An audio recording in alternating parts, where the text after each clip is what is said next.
नमस्कार दोस्तों, स्वागत है आप लोग का मास्टरमाइंड ऑफ जीके में। आज हम लोग बिहार पुलिस कांस्टेबल के लिए जीके जीएस और हिंदी का महत्वपूर्ण प्रैक्टिस सेट देखने वाले हैं। टोटल 50 क्वेश्चन है।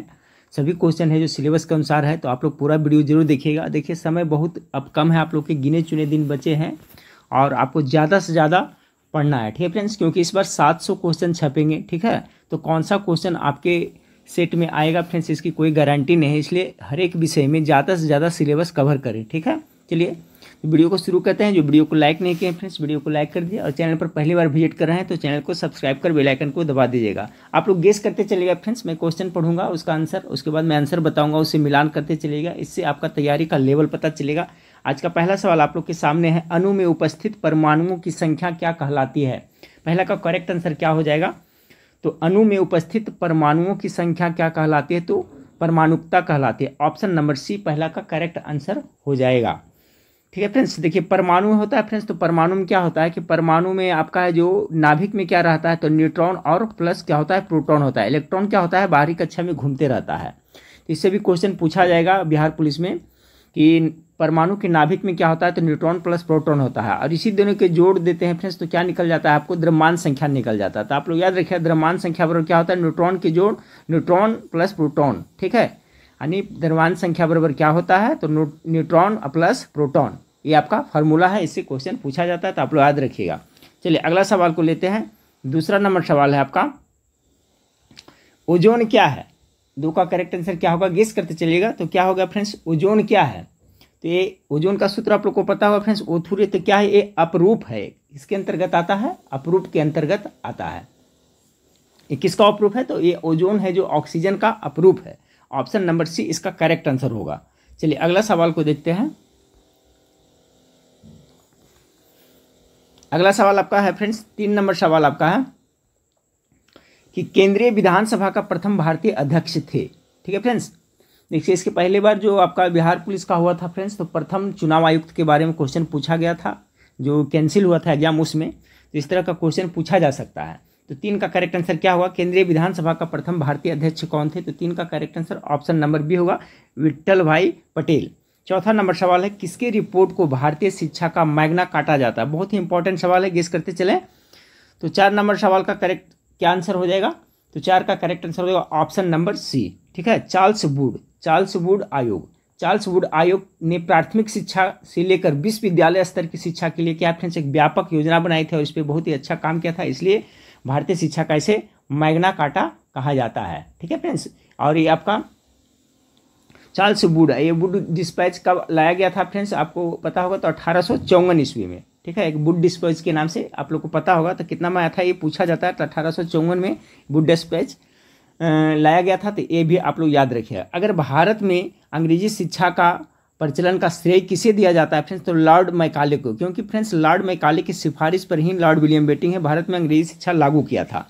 तो श्रेय सिफारिश सबसे पहले किसने किया था, लॉर्ड मैकाले। ये भी क्वेश्चन पूछा जाता है, आप लोग याद रखिएगा। तो यहाँ का है, किसके रिपोर्ट को भारतीय शिक्षा का मैग्ना काटा कहा जाता, तो चार्ल्स वुड आयोग का, ठीक है फ्रेंड्स। और आपका वुड डिस्पैच कब पारित हुआ था, तो 1854 ईस्वी में, ये भी आप लोग याद रखिएगा। अगला सवाल है फ्रेंड्स, 5वां नंबर सवाल आपका है। 5वां नंबर सवाल है, पीसा की झुकी हुई मीनार कहाँ स्थित है। 5 का करेक्ट आंसर क्या होगा, ऑप्शन नंबर सी, ये आपका इटली में पड़ता है ना। पीसा की झुकी हुई मीनार कहाँ पड़ता है, तो इटली में है। 6ठा नंबर सवाल आप लोग के सामने है। 6ठा नंबर सवाल आपका है कि किस अनुच्छेद के आधार पर कोई भी नागरिक मौलिक अधिकार का उल्लंघन होने पर न्यायालय जा सकता है। 6ठा का करेक्ट आंसर क्या होगा फ्रेंड्स, तो ये हो जाएगा आपका ऑप्शन नंबर डी, अनुच्छेद 32। अनुच्छेद 32 संवैधानिक उपचार के अधिकार है फ्रेंड्स, इसी को डॉक्टर भीमराव ने संविधान का आत्मा कहा था, ये भी आप लोग याद रखिएगा। ये बहुत इंपॉर्टेंट क्वेश्चन है, तो 6 का correct answer option number D हो जाएगा। अगला सवाल को देखिए, आप लोग वीडियो को लाइक जरूर करिएगा फ्रेंड्स और दोस्तों में शेयर करिएगा भी। 7 का करेक्ट आंसर क्या है, वो होगा, किस समिति का अध्यक्ष लोकसभा अध्यक्ष पदेन अध्यक्ष होता है। 7 नंबर क्वेश्चन है कि किस समिति का अध्यक्ष लोकसभा अध्यक्ष पदेन अध्यक्ष होता है। तो 7 का करेक्ट आंसर ऑप्शन नंबर हो जाएगा क्या फ्रेंड्स, ऑप्शन नंबर डी हो जाएगा, ठीक है। लोकसभा में नियम समिति के होता है, ठीक है फ्रेंड्स। तो नियम समिति और नियम समिति में कुल कितने होते हैं, 15 सदस्य होते हैं, ठीक है फ्रेंड्स, याद रखिएगा। नियम समिति में कितने होते हैं, तो 15 सदस्य होते हैं, जिसका अध्यक्ष स्वयं लोकसभा अध्यक्ष होते हैं। तो बहुत इंपॉर्टेंट सवाल है, किस समिति का अध्यक्ष लोकसभा अध्यक्ष पदेन अध्यक्ष होता है। तो नियम समिति में कितने सदस्य होते हैं? तो 15 सदस्य होते हैं, जिसका अध्यक्ष स्वयं लोकसभा का अध्यक्ष होता है। ठीक है फ्रेंड्स, चलिए एक लोकलेखा समिति या प्राक्कलन समिति है फ्रेंड्स, वो भी आप लोग याद रखिएगा। तो लोकलेखा समिति में अगर जो आपको पूछा जाए फ्रेंड्स, तो लोकलेखा समिति में टोटल कितने होते हैं? तो टोटल इसमें 22 सदस्य होते हैं। ठीक है, जिसमें कितना होता है फ्रेंड्स? 15 होता है जो लोकसभा का और 7 होता है जो राज्यसभा का। ये आपका लोकलेखा समिति में। अब प्राक्कलन समिति में कितने टोटल सदस्य होते हैं? तो 30 सदस्य होते हैं। ठीक है, इसमें सिर्फ इसमें आपका राज्यसभा का नहीं होता है। तो याद रखिएगा, लोकलेखा समिति में 22 होता है टोटल फ्रेंड्स, जिसमें 15 लोकसभा का और 7 होता है जो राज्यसभा का होता है। तो ये क्वेश्चन में पूछा जाता है। तो यहाँ तीनों का मैं कॉन्सेप्ट क्लियर कर दिया 7 नंबर सवाल का फ्रेंड्स, याद रखिएगा। प्राक्कलन समिति में बार बार पूछा जाता है। ठीक है फ्रेंड्स, प्राक्कलन समिति वाला पूछा जाता है। प्राक्कलन समिति में 30 सदस्य होते हैं, इसका भी कॉन्सेप्ट आप लोग क्लियर भी बता दिया ना। टोटल 30 सदस्य होते हैं और 30 सदस्य होते हैं जो किसके होते हैं फ्रेंड्स? सभी जो लोकसभा के सदस्य होते हैं, याद रखिएगा। लेकिन फ्रेंड्स एक जो लोकलेखा समिति होता है, लोकलेखा समिति, उसमें 15 सदस्य होता है जो लोकसभा से होता है फ्रेंड्स, और 7 होता है जो राज्यसभा से होता है। इसका कॉन्सेप्ट क्लियर रखें। 8 नंबर सवाल आपका है। 8 नंबर सवाल है फ्रेंड्स कि लोकसभा अध्यक्ष को हटाया जा सकता है। 8 का करेक्ट आंसर हो जाएगा ऑप्शन, लोकसभा के ही द्वारा हटाया जा सकता है। 9 नंबर सवाल, तुगलक वंश का संस्थापक कौन था? इसका आंसर सब लोग गेस करते चले। तो 9 का करेक्ट आंसर हो जाएगा ऑप्शन नंबर ए, गाजी मलिक। ठीक है, क्या हो जाएगा? गाजी मलिक। गाजी मलिक अर्थात इसे क्या कहते थे फ्रेंड्स? गयासुद्दीन तुगलक। इसमें कन्फ्यूज नहीं होना है। देखिए यहाँ पर कहीं पर दे दिया है सिर्फ गाजी मलिक, तो गाजी मलिक अर्थात उसका उपनाम था ना गयासुद्दीन तुगलक। तो तुगलक वंश के संस्थापक कौन था? गयासुद्दीन तुगलक। ठीक है फ्रेंड्स, अगला सवाल 10 नंबर सवाल को देखिए ज़्यादा से ज़्यादा क्वेश्चन पढ़िएगा, सभी तरह का क्वेश्चन पढ़िएगा, तभी आपका एग्जाम में क्वेश्चन पकड़ आएगा। मानव शरीर का सबसे बड़ा अंग कौन है? 10 का करेक्ट आंसर क्या हो जाएगा फ्रेंड्स? तो ये आपका मानव शरीर का सबसे बड़ा अंग कह रहा है। तो ऑप्शन के हिसाब से आपका बी हो जाएगा, यकृत हो जाएगा। ठीक है, जैसे पूछा जाता है मानव शरीर का सबसे बड़ा ग्लैंड यानी ग्रंथि कौन है? तो यकृत यानी कि लीवर। ये क्वेश्चन बार बार रिपीट होता है फ्रेंड्स कि मानव शरीर का सबसे बड़ा ग्रंथि कौन सा है? लीवर है। ठीक है, जिसे हिंदी में अंग्रेज यकृत कहते हैं। अगला सवाल को देखें, भारत की पहली महिला राजदूत कौन बनी? भारत की पहली महिला राजदूत कौन बनी? 11 का correct answer option number A हुआ, विजय लक्ष्मी पंडित। 12 नंबर सवाल, दास प्रथा को समाप्त करने का श्रेय किसे जाता है? अच्छा सवाल है 12 नंबर सवाल फ्रेंड्स, दास प्रथा का श्रेय समाप्त करने का श्रेय किसे जाता है? तो 12 का correct answer option number Lord Ellenborough को जाता है। ऑप्शन नंबर ये आपका बी हो जाएगा। 12 का करेक्ट आंसर क्या हो जाएगा? ऑप्शन नंबर बी हो जाएगा। चलिए अगला फ्रेंड्स देखिए, यहाँ पर एक और क्वेश्चन बताता हूँ फ्रेंड्स। लॉर्ड रिपन के बारे में पूछा आता है, एक लॉर्ड लीटन है। ठीक है फ्रेंड्स, वर्नाकुलर प्रेस एक्ट किसने लागू किया था? तो लॉर्ड लीटन ने लागू किया था। ल से लीटन और ल से लागू करना। इसको रद्द किसने किया था? तो लॉर्ड रिपन ने। र से रिपन और र से रद्द करना। तो इसका कंफ्यूजन दूर हो गया होगा फ्रेंड्स कि अगर पूछ दिया आपसे वर्नाकुलर प्रेस एक्ट किसने लागू किया था? तो ल से लागू, ल से लीटन यानी लॉर्ड लीटन ने लागू किया था। रद्द किसने किया था? लॉर्ड रिपन ने। यहाँ क्वेश्चन दास प्रथा को समाप्त किसने किया था? तो लॉर्ड एलनब्रो ने। 13 नंबर सवाल को देखिए। 13 नंबर सवाल आपका है कि निम्न में से किसे दक्षिण प्रशांत महासागर का चौराहा कहा जाता है? तो 13 का जो करेक्ट आंसर हो जाएगा फ्रेंड्स ऑप्शन नंबर ए, किसे कहा जाता है? तो फिजी को। फिजी को कहा जाता है दक्षिण प्रशांत महासागर का चौराहा। चलिए अगला सवाल को लेते हैं। 14 नंबर सवाल आप लोग के सामने है। 14 नंबर सवाल है, भारतीय विज्ञान संस्थान कहाँ स्थित है? गेस कीजिएगा। तो ये आपका कहाँ पड़ता है? बेंगलुरु में पड़ता है। ऑप्शन नंबर डी 14 का करेक्ट आंसर होगा। 15 नंबर सवाल है, मपूतो किस देश की राजधानी है? 15 का। तो देखिए फ्रेंड्स आपका किसका है? तो आपका ये मोजाम्बिक का। ठीक है फ्रेंड्स, मपूतो किसका राजधानी है? तो मोजाम्बिक का राजधानी मपूतो है, याद रखिएगा सभी लोग, मपूतो। चलिए 16 नंबर सवाल को देखिए। 16 नंबर सवाल आपका है, निम्नलिखित में से किसे साइनो कोवामिलिन के नाम से जाना जाता है? तो B12 का नाम सब लोग सुने होंगे। 16 का करेक्ट आंसर ये हो जाएगा अपने साइनोकोबामिलिन यानी ऑप्शन नंबर ए इसका करेक्ट आंसर हो जाएगा। ठीक है, देखिए विटामिन B5 का क्या नाम होता है? तो इसका भी याद रखिएगा। इसको कहा जाता है पेंथोथिक अम्ल कहा जाता है फ्रेंड्स। B7 को क्या रासायनिक नाम क्या था? इसको कहा जाता है बायोटिन कहा जाता है। ठीक है, याद रखिएगा। और B9 को क्या कहा जाता है फ्रेंड्स? तो इसको फोलिक अम्ल कहा जाता है। और B12 का क्या कहा जाता है? तो साइनोकोबामिलिन। तो सभी का बता दिया मैं फ्रेंड्स। B12, B7 के हो गया बायोटिन, और B5 का बताया मैंने क्या अभी? पेंटोथिक अम्ल, और B9 का फोलिक अम्ल। तो सभी का इससे एक क्वेश्चन पूछा जाएगा फ्रेंड्स, इसलिए आप लोग सभी विटामिन का है ना जो पूरा कॉन्सेप्ट आप लोग क्लियर रखिएगा। सॉरी, चलिए 17 नंबर सवाल को देखते हैं। 17 नंबर सवाल आपका है, सूर्योदय का देश किसे कहा जाता है? 17 का correct answer option number B Japan को कहा जाता है। 18 नंबर सवाल, बंद अर्थव्यवस्था से आप क्या समझते हैं? अच्छा सवाल है। तो बंद अर्थव्यवस्था यानी आयात निर्यात बंद, प्रॉपरली आयात और निर्यात दोनों बंद, इसे क्या कहते हैं? बंद अर्थव्यवस्था। तो ऑप्शन नंबर सी इसका करेक्ट आंसर हो जाएगा। 19 नंबर सवाल को देखिए।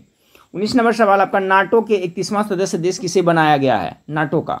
तो 19 का करेक्ट आंसर हो जाएगा ऑप्शन नंबर डी, फिनलैंड को बनाया गया। फ्रेंड्स याद रखिएगा, नाटो का 31वां सदस्य देश फिनलैंड को बनाया गया है। ठीक है फ्रेंड्स।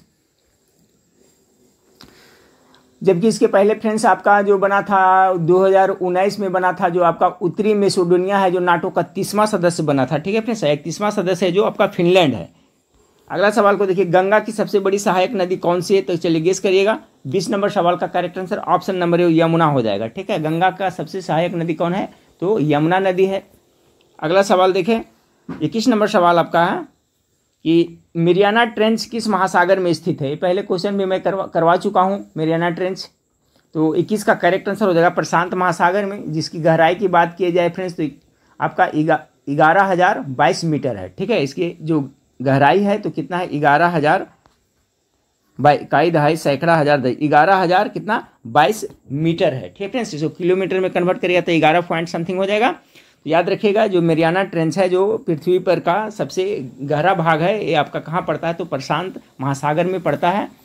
चलिए 22 नंबर सवाल को देखिए। 22 नंबर सवाल है, डायलिसिस का प्रयोग किया जाता है। डायलिसिस से आप लोग अवगत होंगे, तो इसका करेक्ट आंसर हो गया गुर्दे के कार्य में। ठीक है, जब किडनी खराब हो जाता है फ्रेंड्स तो डायलिसिस पे आदमी को रखा जाता है।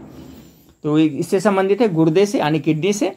23 नंबर सवाल को देखिए। 23 नंबर सवाल आपका है कि महासागर में डूबी वस्तुओं की स्थिति जानने के लिए निम्न में से किस यंत्र का प्रयोग होता है? तो इसका करेक्ट आंसर ऑप्शन नंबर क्या? सोनार का प्रयोग किया जाता है। ठीक है, तो ऑप्शन नंबर डी 23 का करेक्ट आंसर होगा। 24 नंबर सवाल को देखिए, तमस पुस्तक का लेखक कौन है? बहुत इंपॉर्टेंट है फ्रेंड्स, और ये बिहार पुलिस में पहले पूछा जा चुका है। सॉरी, गेस कीजिएगा इसका करेक्ट आंसर क्या होगा? तमस पुस्तक के लेखक कौन है? 24 नंबर सवाल, इसका करेक्ट आंसर होगा फ्रेंड्स भीष्म साहनी के द्वारा लिखा गया है। बिहार पुलिस में क्वेश्चन पूछा जा चुका है, ध्यान रखिएगा। तमस पुस्तक का लेखक कौन है? तो भीष्म साहनी। दक्षिण एशिया का सबसे बड़ा मरुस्थल कौन है? दक्षिण एशिया का पूछ रहा है। 25 का करेक्ट आंसर क्या हो जाएगा? तो दक्षिण एशिया का थार हो जाएगा आपका। ठीक फ्रेंड्स, ऑप्शन नंबर सी इसका करेक्ट आंसर हो जाएगा।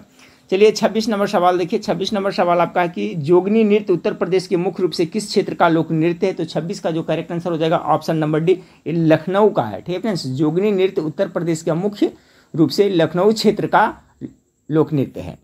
ऐसे क्वेश्चन ऐसे ही पूछा जा सकता है। जोगनी नृत्य सिर्फ राज्य में पूछे तो उत्तर प्रदेश का हो जाएगा। उत्तर प्रदेश में कहाँ का? तो लखनऊ का।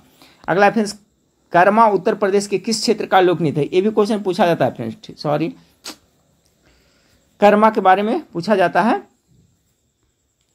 तो कर्मा है जो आपका उत्तर प्रदेश, ये तो याद रखना ही है कि कर्मा उत्तर प्रदेश का है। और कर्मा में भी उत्तर प्रदेश जो कहाँ पड़ता है? सोनभद्र का है। ठीक है, कर्मा जो सोनभद्र क्षेत्र का लोक नृत्य है। तो मुख्य रूप से याद रखिए कर्मा उत्तर प्रदेश।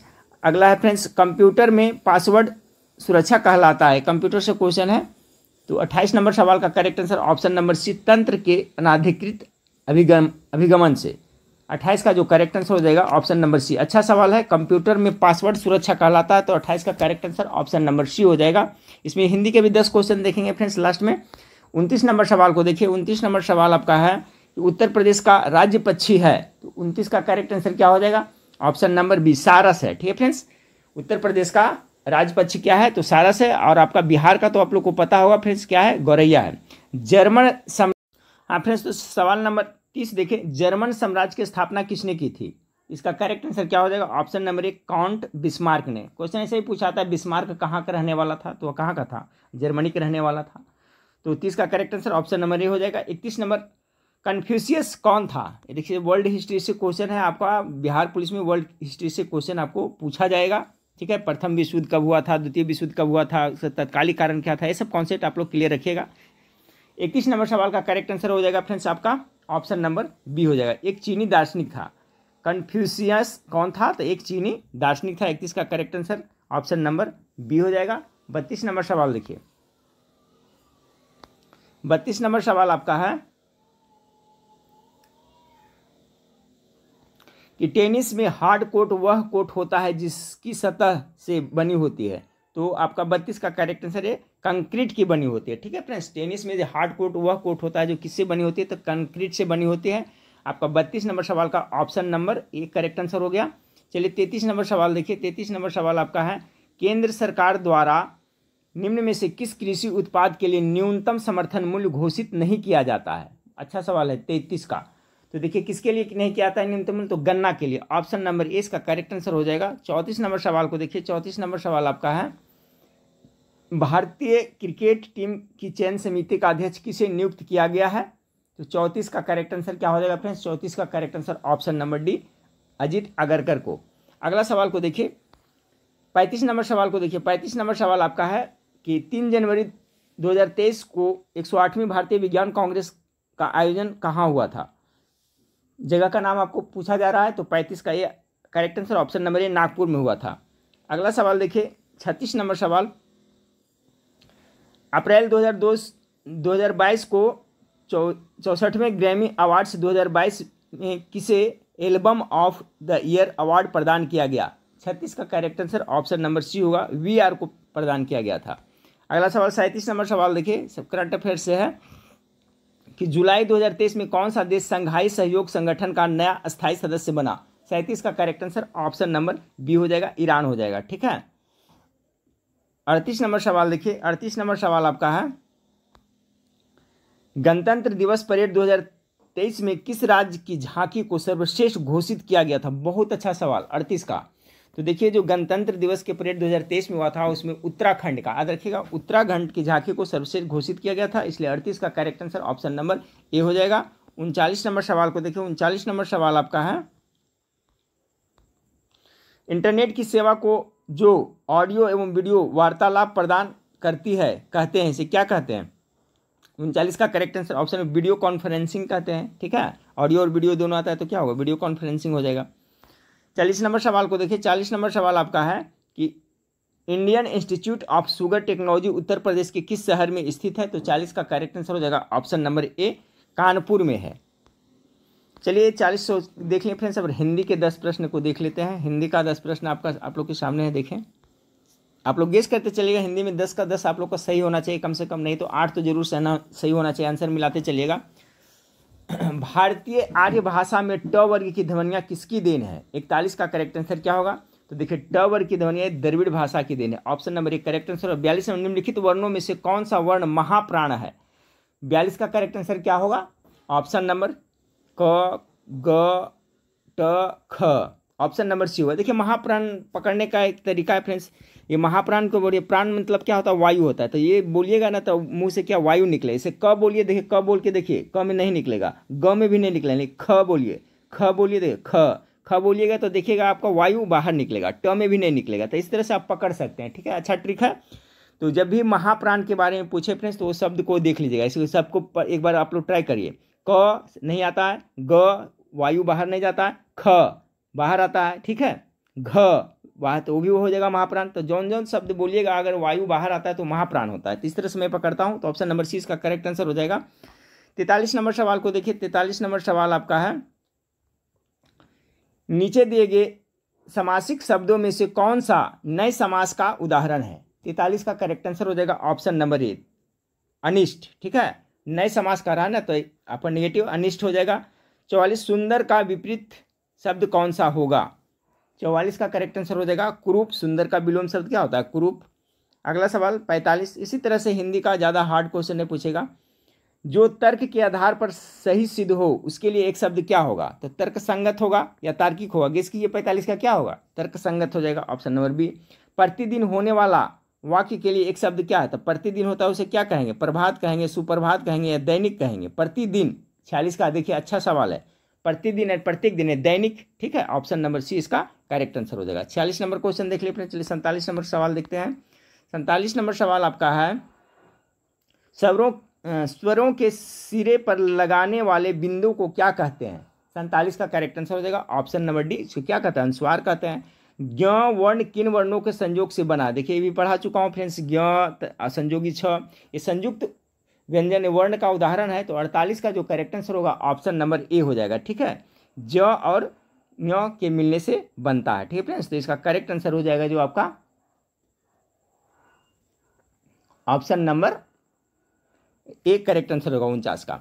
अगला सवाल को देखिए 48 का ए हो गया। 49 नंबर सवाल को देखें कि अपार का समानार्थी शब्द निम्न में से कौन नहीं है। ठीक है, अपार का 49 का जो करेक्ट आंसर हो जाएगा ऑप्शन नंबर डी, आर पार है जो इसका समानार्थी नहीं है। बाकी अपार यानी बहुत, ये समानार्थी है, असंख्य भी है, बेशुमार भी है।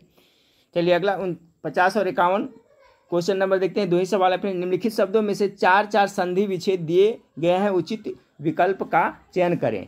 व्यू का संधि विच्छेद क्या होगा? तब 50 का जो करेक्ट आंसर होगा फ्रेंड्स ऑप्शन नंबर ए हो जाएगा।